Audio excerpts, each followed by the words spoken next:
Okay friends, accounting की definition में हमने पढ़ा था बिजनेस एंड ट्रांजैक्शन, ये दो वर्ड्स हमने वहां पर पढ़े थे। सो आज हम इनको डिफाइन करेंगे। सबसे पहले हम बिजनेस की बात करते हैं। So any legal activity which is done with an intention to earn the profit as well as to serve society।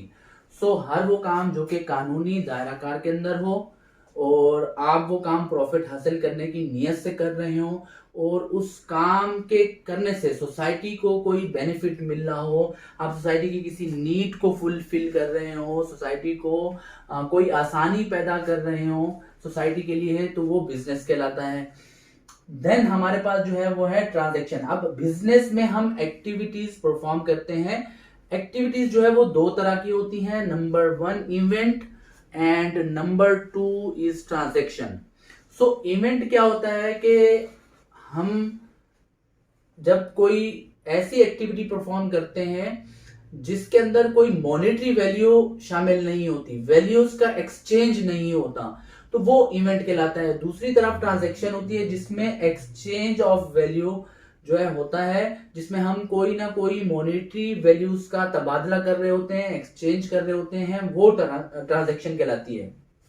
अगर हम एग्जाम्पल से समझने की कोशिश करें तो अगर आप एक बुक स्टॉल पे जाते हैं और शॉपकीपर से आप जो है वो जस्ट बुक का रेट मालूम करते हैं और फिर वहां से वापस आ जाते हैं, तो ये एक एक्टिविटी हुई है।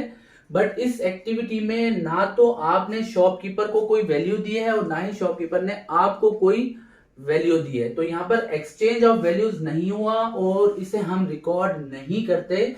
ये बेसिकली इवेंट है।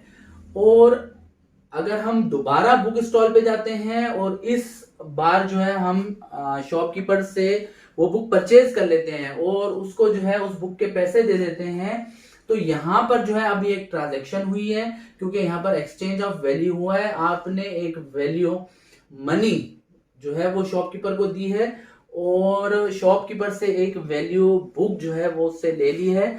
सो यहाँ पर एक्सचेंज ऑफ वैल्यूज जो है वो हुआ है। सो इसको हम कहेंगे ट्रांजैक्शन और इसे हम अकाउंटिंग की बुक्स में रिकॉर्ड करेंगे। सो अकाउंटिंग जो है वो इवेंट्स को रिकॉर्ड करने से मना करती है और ट्रांजैक्शन को जो है वो रिकॉर्ड करने के लिए अलाउ करती है। सो बेसिक सी बात है कि हर वो एक्टिविटी जिसमें कोई मॉनेटरी वैल्यू इन्वॉल्व नहीं होगी वो हम अकाउंटिंग में रिकॉर्ड नहीं करेंगे, और हर वो एक्टिविटी जिसमें मॉनेटरी वैल्यू इन्वॉल्व होगी वो हम जो है अकाउंटिंग में रिकॉर्ड करेंगे।